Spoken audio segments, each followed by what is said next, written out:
নমস্কার, পাল্লেকেলে থেকে সমীক চক্রবর্তী কথা বলছি, রেপ স্পোর্টসের পক্ষ থেকে। সব থেকে বড় খবর, পাকিস্তানের বিদায়। পাকিস্তান টি-20 ওয়ার্ল্ড কাপ থেকে ছিটকে গেল শ্রীলঙ্কার সঙ্গে 212 রান প্রথমে ব্যাট করে তোলার পরে পাকিস্তানের দরকার ছিল শ্রীলঙ্কাকে 147 বা তার নিচে কম রানে আটকে রাখতে। সেটা পাকিস্তান পারেনি। পারার পিচটা ভালো ছিল, পারার কথাও নয়, কারণ পাকিস্তান পুরো টুর্নামেন্টে সেমিফাইনালে যাওয়ার মতো ক্রিকেট খেলেনি।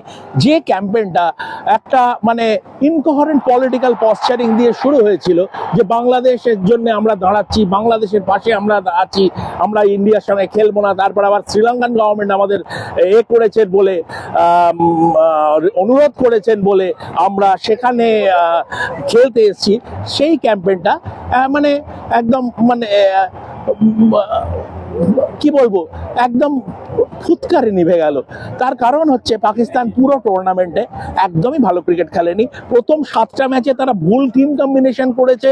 আজকে ঠিক টিম কম্বিনেশন করে বাবর আজমকে ড্রপ করে সাইম আইয়ুবকে ড্রপ করা, ফখর জামানের সঙ্গে সাইফজাদা ফারহানকে দিয়ে ওপেন করানো হয়েছিল। তারা দুজনে 176 রানের পার্টনারশিপও করে এবং সেইটা একটা টি-20 ওয়ার্ল্ড কাপের রেকর্ড। সাইফজাদা ফারহান দ্বিতীয় সেঞ্চুরি করেন টুর্নামেন্টে এবং সব একটা ওয়ার্ল্ড কাপের এডিশনে সব থেকে বেশি রান করার রেকর্ড উনি বিরাট কোহলিকে সারপাস করেন। কিন্তু কি হলো তারপরে, এই যে ব্যাক এন্ড কোল্যাপস, 240 রান পাকিস্তানের ডাগ আউটে বসেছিল, সেটা পাকিস্তান করতে পারেনি।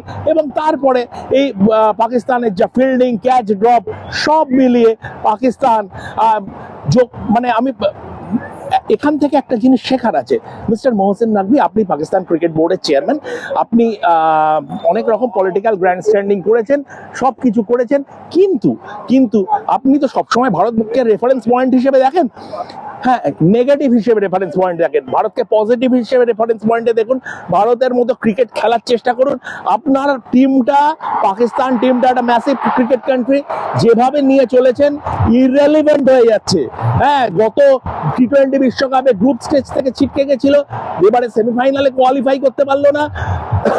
একটি আপনার গ্রুপ স্টেজে একটি ফুল মেম্বার নেশনকে হারাতে পারেনি। নামিবিয়া এবং ইউএস এর সঙ্গে জিতেছিল বটে।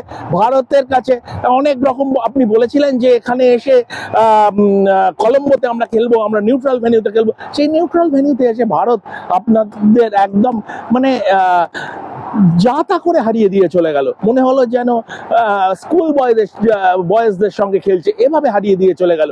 তো আপনার টিমের ট্যালেন্ট নেই। আপনি মিস্টার নাকভি, আপনি প্লেয়ার্স তুলতে পারছেন না, কিন্তু আপনি পলিটিক্যাল গ্র্যান্ড স্ট্যান্ডিং করে যাচ্ছেন। আপনি নিজের হাউসটাকে, get your house in order, অন্যকে বাংলাদেশের কথা ভাবার আগে এইটা ভাবুন। এবং এই ভুল থেকে শিক্ষা জানি নেবেন না, কারণ মানে ভারতকে রেফারেন্স পয়েন্ট হিসেবে না রাখলে এবং ভারতের সঙ্গে তুলনা না করলে আপনার মানে ব্যাপারটা হচ্ছে যে আপনি লোককে, আপনার মানুষকে, ফ্যান্সদের কি বলবো, ফ্যান্সদের আপনি you take them for granted. Pakistani cricket ফ্যান্সদের you take them for granted. Pakistan cricket hierarchy তারা নেয় এবং সেইভাবেই চলতে থাকবে, এভাবেই চলতে থাকবে। কুদরত কা নিজাম বলে সবসময় তো পার পাওয়া যায় না। কুদরত কা নিজামের জন্য, কুদরত কা নিজাম পেতে হলেও ভালো ক্রিকেট মাঠে খেলতে হয়, সেটা আপনারা খেলতে পারেননি। এবং এখন আপনাদের লাহোরের জন্য টিকিট নিশ্চয়ই কাটা আছে।